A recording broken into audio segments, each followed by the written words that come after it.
Statistics में पहला topic हम जो ले रहे हैं मेजर ऑफ सेंट्रल टेंडेंसी ले रहे हैं सर। देखिए मेजर ऑफ सेंट्रल टेंडेंसी का मीनिंग क्या है, उसके अंदर क्या क्या चीज़ें आती हैं उनको डिस्कस करते हैं सबसे पहले। ठीक है, बेसिक चीज़ें आपको पता है, जैसे क्लास इंटरवल क्या होता है, क्लास लिमिट क्या होती है, ठीक है ना, क्या रॉ डेटा होते हैं, और उसके बाद रॉ डेटा से फ्रीक्वेंसी कैसे निकालते हैं, इस पे मैं डिस्कस नहीं कर रहा हूँ। ठीक है सर, मैं सीधे आ रहा हूँ मेजर ऑफ सेंट्रल टेंडेंसी पे। ठीक है, ये क्या है, एक स्टैटिस्टिकल कांस्टेंट। ऐसे स्टैटिस्टिकल कांस्टेंट है, सब कांस्टेंट ही तो मिलेंगे, एक वैल्यूज होंगी, ऐसे स्टैटिस्टिकल कांस्टेंट होंगे जो हमें आइडिया देंगे about concentration of values in central part. किस तरीके से सेंट्रल पार्ट पे वैल्यू कंसंट्रेटेड है उसका आइडिया हमें वैल्यूज़ देती हैं। एग्जाम में इनसे क्वेश्चन ये भी पूछ लेता है, इनमें से कोई ये 5 चीज़ें हैं ना, जैसे कोई एक चीज़ दे देगा जो वो पूछेगा कि मेजर ऑफ सेंट्रल टेंडेंसी इनमें से कौन नहीं है या कौन है, दे देगा। ठीक है, तो मेजर ऑफ सेंट्रल टेंडेंसी क्या करती है, मेजर करती है सेंट्रल वैल्यूज़ को। ये जो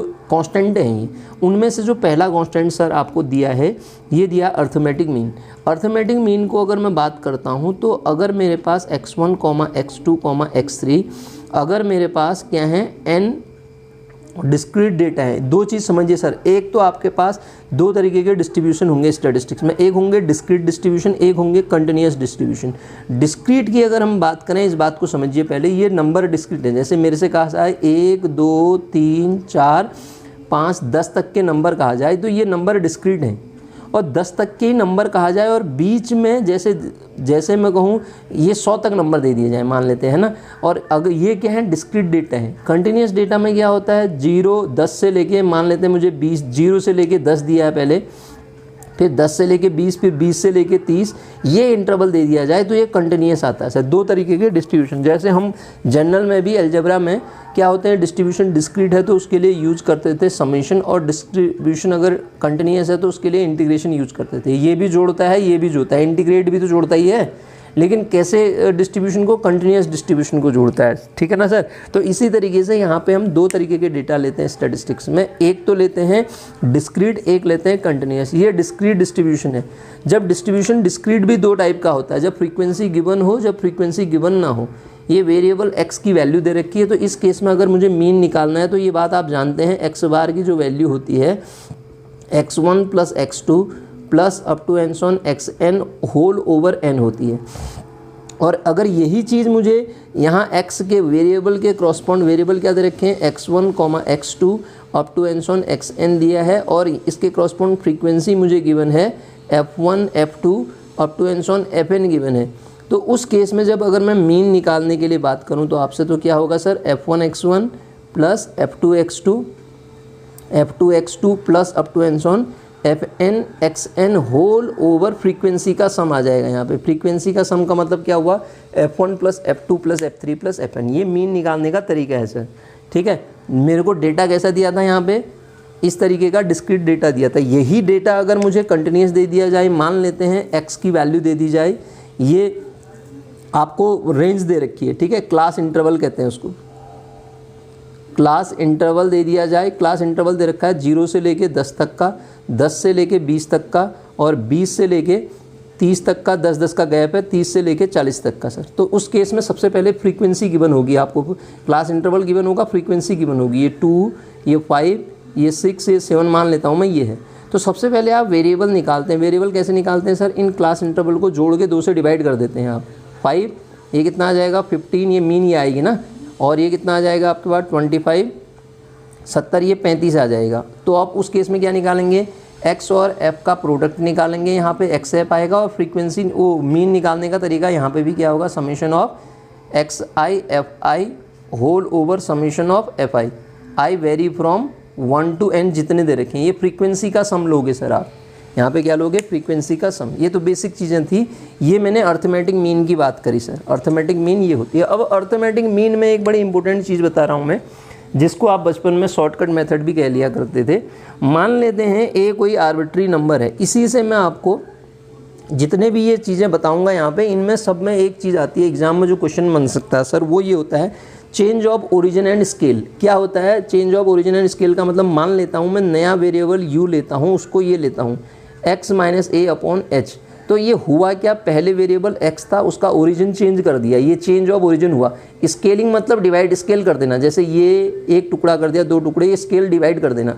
तो वो क्वेश्चन आता है एग्जाम में कि क्या इफेक्ट पड़ता है मीन पे change of origin and scale का, स्टैंडर्ड डेविएशन पे क्या इफेक्ट पड़ता है change of origin and scale का, और कोरिलेशन कोफिशिएंट पे क्या इफेक्ट पड़ता है, कोरिलेशन पे क्या पड़ता है, वो सारी चीज़ें मैं बताऊंगा। तो उसमें सबसे पहले मैं आपको शॉर्टकट मेथड की बात जो कह रहा था ये इसी पे बेस्ड है कि change of origin and scale क्या हुआ। जैसे मैं अगर बात करूं x bar is equal to A, आपने क्या लिया a की, जब मैंने बात करी यहाँ पे तो a का मतलब क्या हुआ आपका, a किसे कहते हैं, आप एक आर्बिट्री नंबर ले लेते हैं, ठीक है। a को बाद में हम एज्यूम्ड मीन भी कहते हैं। ए आर्बिट्री नंबर लिया आप जानते हैं x bar is equal to क्या होता है sir, summation of F I X I whole over summation of F I होता है, इसी को x बार कहते हैं। तो इस x बार को डेविएशन मैंने क्या ले रखा है, a इज इक्वल टू इतना, अब d डेविएशन लेता हूँ, D I is equal to X I minus A, ये डेविएशन कहलाता है। एक्स आई वैल्यूज़ दी होंगी आपको, माइनस ए ये डेविएशन हो गया, ठीक है। तब अब मैं इस मीन को इसके फॉर्म में निकालना चाहूँ तो ये वैल्यू क्या देगा मुझे, समेशन ऑफ, ये वैल्यू क्या हो जाएगी, समेशन, इसको तो n ले लेता हूँ, a upon n summation of F आई। क्या कर क्या रहा हूँ मैं, ध्यान दीजिएगा, मैं पूरा लिख देता हूँ इसको, देखिएगा, समेशन ऑफ एफ आई तो ऐसे ही रहा, यहाँ से एक्स आई की वैल्यू निकालो आप, एक्स आई की वैल्यू कितनी आएगी, डी आई प्लस ए आएगी ना, तो अपॉन क्या है n, फ्रीक्वेंसी को n ही रख दिया मैंने, f नहीं लिखा। आप देखिएगा, ध्यान दीजिएगा, summation of F I into D I, यहाँ से आपके पास a, ये वाला टर्म कितना आएगा, summation of F I into D I एक टर्म होगी, अपॉन नीचे कितना हुआ, n हुआ, प्लस अगले वाले में a तो कांस्टेंट है, इसको कॉमन ले लिया, summation of F I over नीचे कितना है, n है, n का मतलब समेशन ऑफ एफ आई होता है, ये दोनों कैंसिल हो जाएंगे। तो आपको क्या मिलेगा, a plus summation of F I D I whole over कितना मिल रहा है, ये n मिल रहा है। इसको शॉर्टकट मेथड कह दिया करते थे ना, ठीक है। ये x bar is equal to क्या मिला आपको, इस तरीके का डेरिवेशन मिल गया। अब यहाँ पे ध्यान दीजिएगा, ये ग्रुप्ड फ्रीक्वेंसी जब होगी तो उस केस में क्या करेंगे, ये तो आपको डेटा इस तरीके का दिया था, ग्रुप्ड फ्रीक्वेंसी होगी तो क्या करेंगे उस केस में, वो मैं बता रहा हूँ। उसी केस से आपको ये पता चलेगा कि मीन पे चेंज ऑफ ओरिजिन और स्केल का क्या इफेक्ट पड़ता है। मान लेते हैं मैंने यू आई वेरिएबल लिया, U I is equal to क्या, एक्स आई माइनस ए। देखिए इसमें हो क्या रहा है, हमारा ओरिजिन भी चेंज हो रहा है और स्केलिंग भी कर दी गई है, इसमें ओरिजिन भी चेंज हो रहा है और स्केलिंग भी कर दी गई है। तो सर जब आप यहाँ से एक्स आई की वैल्यू निकालिएगा तो एक्स आई आपको क्या मिलेगा, H into U I plus A मिलेगा ना, H into U I plus A मिलेगा। अब अर्थमेटिक मीन की अगर मैं बात करूँ तो वो X bar is equal to क्या होगा, 1 अपॉन n समेशन ऑफ क्या value, F I into X I, यही मिलेगी ना, यही होती है। तो 1 अपॉन n तो सेम रहा, समेशन ऑफ इसको क्या रख सकता हूँ मैं, एफ आई भी सेम रहा, इसकी वैल्यू क्या रख सकता हूँ, H of U I plus A, H of U I plus A. अब इसको फिर सिंप्लीफाई कीजिए, आपको क्या मिलेगा, h तो बाहर रह गया और समेशन के अंदर कितना, समेशन ऑफ कितना आएगा, एफ इंटू यू आई ओवर कितना, n ऐसे ही रहने दिया मैंने, n ऐसे ही रहने दिया ना, प्लस अलग जब टर्म को तोड़ेंगे तो ये वाले पार्ट को क्या लिख सकता हूँ मैं sir, 1 upon n summation of F I into A, बाहर अलग से लिख देता हूँ तो ये दोनों कैंसिल हो जाएंगे। तो सर मुझे जो वैल्यू मिल रही, क्या मिल रही, a प्लस एच इंटू इस पूरे को हम यू आई से, जैसे एक्स बार लिखा था तो इसको क्या लिख देता हूँ मैं, U bar, that is equal to X bar. तो पता क्या चला, जब हम ओरिजिन और स्केलिंग दोनों चेंज करते हैं तो मीन पे दोनों का इफेक्ट पड़ता है, जुड़ जाती है। देखिए आप यहाँ ध्यान दीजिए, मीन क्या होती है, स्केलिंग करने पे वो नंबर मल्टीप्लाई हो जाता है। मान लेते हैं एक नंबर था 2, जब मैंने नए वेरिएबल को मल्टीप्लाई किया 2 इंटू जो वेरिएबल था उसको मल्टीप्लाई हो जाएगा, देखो मल्टीप्लाई हो जा रहा है स्केलिंग करने पे। वो जो नंबर मैं बात कर रहा हूँ 1/2 भी हो सकता है और 2 भी हो सकता है। तो यहाँ पे एक्स बार पे क्या इफेक्ट पड़ रहा है, देखिए ओरिजिन भी चेंज हो जा रहा है और स्केलिंग का भी फर्क पड़ रहा है। तो वो क्वेश्चन क्या बन सकता है कि अर्थमेटिक मीन पे चेंज ऑफ ओरिजिन और स्केलिंग दोनों का फर्क पड़ता है, चेंज ऑफ ओरिजिन से इंडिपेंडेंट होता है, चेंज ऑफ स्केल से इंडिपेंडेंट होता है, या दोनों पे डिपेंड करता है। तो देखिए क्वेश्चन ये कह रहा है कि दोनों पे डिपेंड कर रहा है, स्केलिंग पे भी डिपेंड कर रहा है ये और ओरिजिन पे भी डिपेंड कर रहा है। तो इसका मतलब ये हुआ कि इसका इफेक्ट किस पे, चेंज ऑफ ओरिजिन और स्केल दोनों पे फ़र्क पड़ता है मीन का। अब एक वर्ड इसी पे और आता है सर, उसको भी मैं बता देता हूँ आपको, उसे कहते हैं वेटेज मीन। वेट मतलब वेट जब दिया हो आपको तो क्या होता है कि यहाँ पे हमें क्या दे दिया जाएगा, W1, W2, W3, ये वेट दे दिए जाएंगे, ठीक है। WN वेट दे रखे हैं विथ वेरिएबल, वेरिएबल जो अटैच्ड हैं वो ये हैं, वहाँ फ्रीक्वेंसी थी, यहाँ वेट आ गया X1, X2 up to and so on Xn। तो उस केस में जो मीन का जो फॉर्मूला हो जाएगा सर वो क्या हो जाएगा, W1X1 plus W2X2, W2X2 plus up to and so on क्या जाएगा ये WnXn होल ओवर कितना, होल ओवर कितना W1 plus W2 plus up to and so on Wn के बराबर हो जाएगा। एक्स बार की जो वैल्यू हो जाएगी किसके बराबर हो जाएगी, W1X1 plus W2X2 up to and so on Wn(xn) के बराबर ये वैल्यू हो जाएगी किसकी, मीन की हो जाएगी sir, weightage mean, weightage mean ये हो जाएगा। अब मैं कुछ क्वेश्चन इस पे निकालता हूँ, क्वेश्चन देखिएगा कैसे क्वेश्चन की मैं बात कर रहा हूँ। मैंने कहा कि मुझे क्या दे रखा है, ये बहुत इंपॉर्टेंट चीज़ बता रहा हूँ मैं, ये प्रॉपर्टी देखिएगा आप, वो क्या है कि sum of deviation, sum of deviation, sum of deviation, फिर क्वेश्चन करेंगे सम ऑफ डेविएशन, क्वेश्चन से पहले sum of deviation of set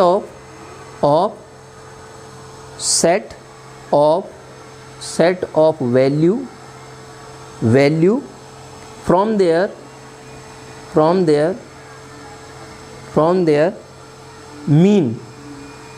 mean, इसकी वैल्यू निकालता हूँ फिर रिजल्ट बताऊँगा। रिजल्ट क्या मिलेगा, एक्चुअली ये कहता है कि प्रूव कीजिए sum of deviation taken about actual mean is always zero. Actual mean के अबाउट जब आप सम ऑफ डेविएशन लेंगे तो वो जो सम ऑफ डेविएशन आएगा एक्चुअल मीन के अबाउट वो वैल्यू जीरो आएगी सर, हमेशा वो वैल्यू कितनी आएगी, जीरो आएगी। Sum of deviation taken from actual mean is always zero, वो वैल्यू क्या आ जाएगी, हमेशा जीरो आ जाएगी सर, उसको ध्यान दीजिएगा आप। मैं प्रूव करके दिखाता हूँ। डेविएशन मतलब मान लेता हूँ फ्रीक्वेंसी डिस्ट्रीब्यूशन xi/fi है, ये क्या है मेरा फ्रीक्वेंसी डिस्ट्रीब्यूशन है। इसका मीनिंग क्या होता है कि आई वेरी फ्रॉम कहाँ तक 1, 2, 3 up to and so on n तक। तो x1, x2, xn वेरिएबल उसके करस्पॉन्ड फ्रीक्वेंसी क्या है, f1, f2, f3, fn frequency है। तो उस केस में जब मैं जानता हूँ कि x बार मैं निकालूंगा तो x बार की जो वैल्यू होगी वो क्या होगी, 1/n समेशन ऑफ fi होगी, fi होगी। तो यहाँ से जब मैं n x बार की वैल्यू निकाल रहा हूँगा तो n x बार कितना आएगा सर, देखिएगा summation of fi n x bar cross multiply कर देंगे, इसको इक्वेशन 1 ले लेता हूँ। अब ध्यान दीजिए मैं डेविएशन की बात करता हूँ, डेविएशन टेकन फ्रॉम, डेविएशन मतलब क्या होता है x बार माइनस x, ये डेविएशन होगा। सम ऑफ डेविएशन मुझे क्या प्रूव करना है कि sum of deviation taken from actual mean, actual mean के अबाउट ये मैंने क्या कहा x बार माइनस xi, ये डेविएशन है, ये क्या है di है। तो इसका डेविएशन का सम अगर मैं जब लूँगा ना, डेविएशन का सम का मतलब फ्रीक्वेंसी से आप मल्टीप्लाई करो तब भी वही वैल्यू आएगी, क्योंकि मीन निकालते समय x बार माइनस xi, और खाली बिना फ्रीक्वेंसी से करूँगा x बार माइनस xi का सम, तब भी ये वैल्यू कितना ही देगा मेरे को, तब भी ये वैल्यू कितना देगा, वो जो वैल्यू मिलेगी आपको वो भी क्या मिलेगी, तब उस केस में भी जीरो ही मिलेगी। अब पहले यहाँ देखिए, वहाँ x बार की वैल्यू रख दूंगा ना, यहाँ पे देखिए जब इसको आप सॉल्व करेंगे यहाँ से वैल्यू क्या मिलेगी, देखिएगा x बार तो एक कांस्टेंट क्वांटिटी है, बाहर आ जाएगा, समेशन किस में लगा है, fi में, प्लस अब अगले वाले टर्म में समेशन ऑफ ये वैल्यू क्या आ जाएगी, xi इंटू fi। अब आप देखिए x बार ऐसी रहा, ये वैल्यू क्या होती है, n होती है, प्लस xi fi मैंने ऊपर से निकाल रखा n x बार, तो टोटल सम कितना आ गया, जीरो। तो मैं क्या बताना चाह रहा था आपको कि sum of deviation taken from actual mean is always zero. जब आप एक्चुअल मीन के अबाउट सम ऑफ डेविएशन लेंगे तो उसका मान हमेशा कितना आएगा, जीरो। ऐसा आप एज्यूम्ड मीन के अबाउट होगा ऐसा नहीं है, एक्चुअल मीन के बाद, एक्चुअल मीन का मतलब क्या हुआ, x बार जो आपने निकाल रखी है। अगर आप इसका एग्जांपल देखना चाहें तो मैं बताता हूँ आपको, x मान लेते हैं आप, यहाँ फ्रीक्वेंसी ले लो या तब भी बढ़िया, नहीं लेते हो तब भी बढ़िया, चलो मैं फ्रीक्वेंसी भी ले लेता हूँ, 1, 2, 3, 4, ये x की वैल्यू दे रखी है 2, 3, 4, 5। जब आप इसकी मीन निकाल रहे होंगे तो mean x bar is equal to क्या होगा, 5 + 4 + 3 + 2 अपॉन 1, 2, 3, 4, ये 4 आएगा, 9, 3, 12, 13, 14। इसको हम क्या कर देते हैं, इसको कुछ बढ़ा देते हैं, इसको 8 कर देते हैं। तो 8 करेंगे तो उससे क्या होगा, 8 4 12 13 14 15 16 17 1 कर देते हैं यहाँ पे 1 कर देते हैं। ज़रा क्वेश्चन आसानी से 8 4 12 4 16 हो गया, 16/4 हुआ ना सर, ये 4 आ गया। तो डेविएशन का मतलब क्या हुआ, D taken from x minus x bar. x का मतलब यहाँ जो वैल्यू दे रखी है निकालिए आप, ये जो वैल्यू है इसको निकालिए, x माइनस एक्स बार करिए तो 1 - 4 माइनस का 3 आएगा, और 3 - 4 माइनस का 1 आएगा, और 4 - 4 0 हो गया, और ये कितना आ जाएगा 4 माइनस, जब आप 4 माइनस क्या करेंगे यहाँ पे 8, ये 4 आ जाएगा पॉजिटिव। अब आप देखिए अगर फ्रीक्वेंसी नहीं गिवन होती तब भी इसका सम निकालते 0 आता। अब आप xi इंटू डी आई कीजिए, फिर जाके सम निकालिए, वैल्यू हमेशा 0 देगा। वो प्रॉपर्टी का कहने का मतलब वो है, ठीक है। आप निकाल के देखिए, ऐसे भी 0 आ रहा है, फ्रीक्वेंसी के बिना भी फ्रीक्वेंसी से मल्टीप्लाई करके सम निकालोगे तब भी कितना आएगा 0। तो पहली प्रॉपर्टी क्या पता चली हमें, sum of deviation taken from actual mean is always 0। दूसरी प्रॉपर्टी क्या कहा कि ये अर्थमेटिक मीन पे किस किस का इफेक्ट पड़ता है, चेंज ऑफ ओरिजिन और स्केल दोनों का इफेक्ट इस पर पड़ता है। तीसरा मैं अब एक क्वेश्चन लेके चल रहा हूँ, ये n मुझे क्या दे रखे हैं, first n natural number, first n natural number, first n natural number, इनकी मीन निकाल के देखता हूँ सर। मैं मीन निकालता हूँ। फर्स्ट n नेचुरल नंबर क्या है, 1, 2, 3, 4, 5, 6 अप टू एन सोन, ये फर्स्ट n नेचुरल नंबर है। तो x बार जब निकालूंगा तो 1 + 2 + 3 plus up to and so on plus n आएगा, और टोटल वैल्यू कितनी है, n है। और सम ऑफ नेचुरल नंबर आप जानते हैं कितना होता है, n × n + 1/2 होता है, और इंटू नीचे n है, n से n कट गया तो वैल्यू कितनी आई, n + 1/2। तो आप ये समझेंगे कि फर्स्ट जो नेचुरल नंबर हैं उनका मीन अगर मेरे से बात की जाए तो उनका मीन कितना होगा, हमेशा ये होगा। तो और दूसरी चीज़, अभी मैंने वेटेज मीन की बात की थी, अब क्या कह रहा हूँ मैं, अब मैं वेटेज अर्थमेटिक मीन निकाल रहा हूँ, वेटेज अर्थमेटिक मीन निकाल रहा हूँ। वेटेज अर्थमेटिक मीन मतलब W के रिस्पेक्ट में, कब, जब फर्स्ट n नेचुरल नंबर हैं 1, 2, 3 अप टू एन सन, फर्स्ट n नेचुरल नंबर का, such that weight are equal their corresponding number. Weights क्या हैं, इनके वेट क्या है, करस्पॉन्डिंग नंबर के बराबर हैं। सर इसका मतलब जो वेरिएबल आपको गिवन है वो 1, 2, 3, 4, 5 up to N so on n दिया है, और करस्पॉन्डिंग वेट जो दिया है उस केस में ये करस्पॉन्डिंग जो नंबर हैं वही हैं, क्या हैं, वही हैं। तो x बार जब आप निकालते हैं तो अभी पढ़ा था W1 x1 plus W2 x2 plus up to and so on WN xn whole over क्या कहते हैं, summation of WIs, summation of WIs। तो अब आप ऊपर जब मल्टीप्लाई करेंगे आपको क्या मिलेगा, 1 × 1 1 का स्क्वायर प्लस 2 का square plus up to and so on कहाँ n का स्क्वायर होल अपॉन कितना, ये समेशन ऑफ WI का मतलब टोटल नंबर, टोटल ये जितने हैं उनके ही बराबर है। टोटल वैल्यू कितनी आ जाएगी नीचे, 1 + 2 + 3 + 4 + n, समेशन n लिख दूँ, इसको समेशन ऑफ n लिख देता हूँ। तो अब आप फॉर्मूला जानते हैं सर, ओ square of natural number n × n + 1 × 2n + 1 whole over 6 upon ये वैल्यू कितनी दे रखी है, n × n + 1/2 दे रखी है। सर यहाँ से क्या क्या कट जाएंगे, दोनों कट जाएंगे, ये ऊपर जाके 3 बार कट जाएगा, तो टोटल वैल्यू कितनी आ जाएगी, 2n + 1/2 3।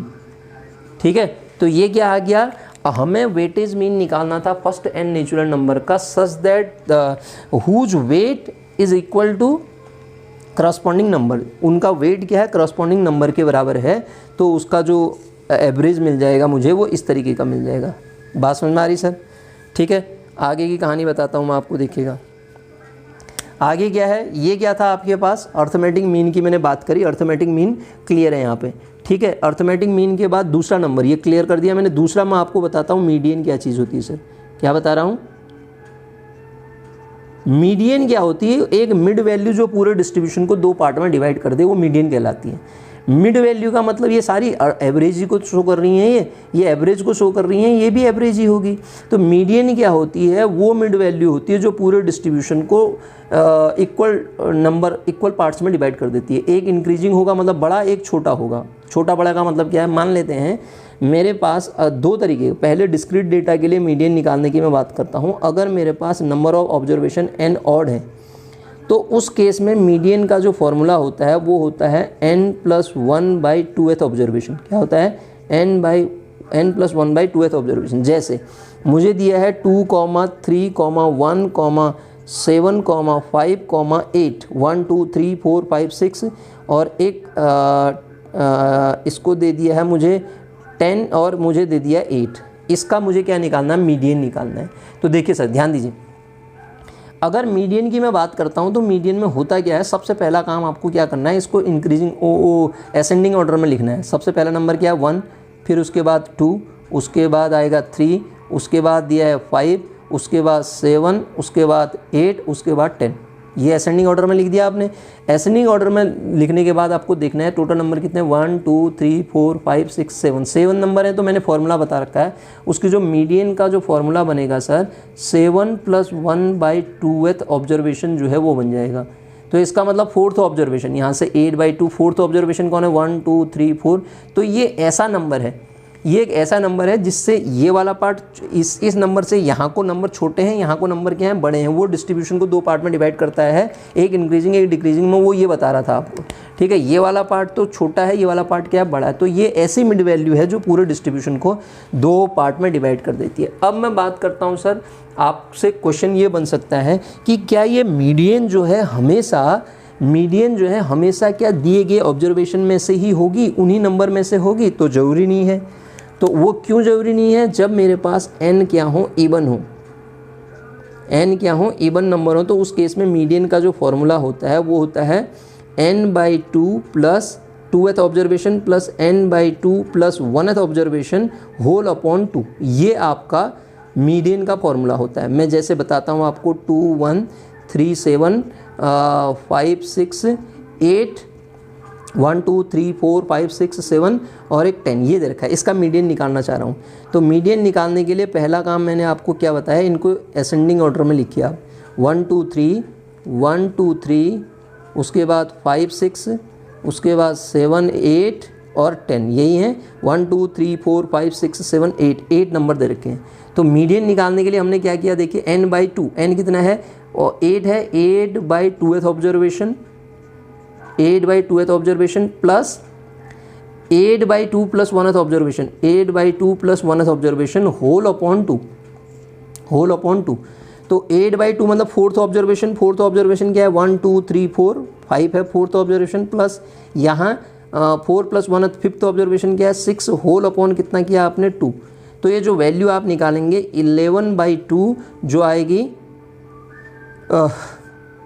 5.5 ना। अब आप देखिए इसमें 5.5 नंबर थोड़ा ना है, यहाँ है वो नंबर, बाहर इनमें से नहीं है ना। तो मैं ये बताना चाह रहा था कि ज़रूरी नहीं कि मीडियन हमेशा दिए हुए नंबर में से ही आपको निकले, उसके बाहर मतलब जो नंबर उसमें नहीं है वो भी मीडियन आ सकती है। जैसे कि हमने यहाँ पे चेक किया, इसमें मीडियन ही आ गई। तो मीडियन क्या है? अगर मीडियन डिफाइन करने के लिए कहा जाए तो वो मिड वैल्यू है जो पूरे डिस्ट्रीब्यूशन को 2 इक्वल पार्ट्स में डिवाइड कर देती है। Median is a mid value which divide total distribution into 2 equal parts. एक आपका इंक्रीजिंग होगा, दूसरा क्या होगा? डिक्रीजिंग होगा। ये मीडियन की कहानी होगी सर, ठीक है। मीडियन की बात करें तो ये आ गया। ये हमने किस मीडियन की बात करी? जब हमारे पास डिस्ट्रीब्यूशन कैसा है? डिस्क्रीट डिस्ट्रीब्यूशन है। अब अगर डिस्ट्रीब्यूशन कंटिन्यूअस है तब मीडियन का फॉर्मूला उस केस में क्या हो जाता है? Median is equal to L + n/2 plus L + n/2 minus CF upon F into I मान लेता हूँ इसको मैं, I क्लास इंटरवल है। जहाँ पे क्या क्या चीज़ है, C मतलब क्या है, L मतलब क्या है, वो सारी चीज़ें बताता हूँ। L क्या है? लोअर लिमिट है। L क्या है? लोअर लिमिट है किसकी? Lower limit of median class, ठीक है। और F क्या है? फ्रीक्वेंसी है, फ्रीक्वेंसी ऑफ मीडियन क्लास, ठीक है। और I क्लास इंटरवल आप जान रहे हैं, और n/2 क्या होता है ये भी आपको पता है। और C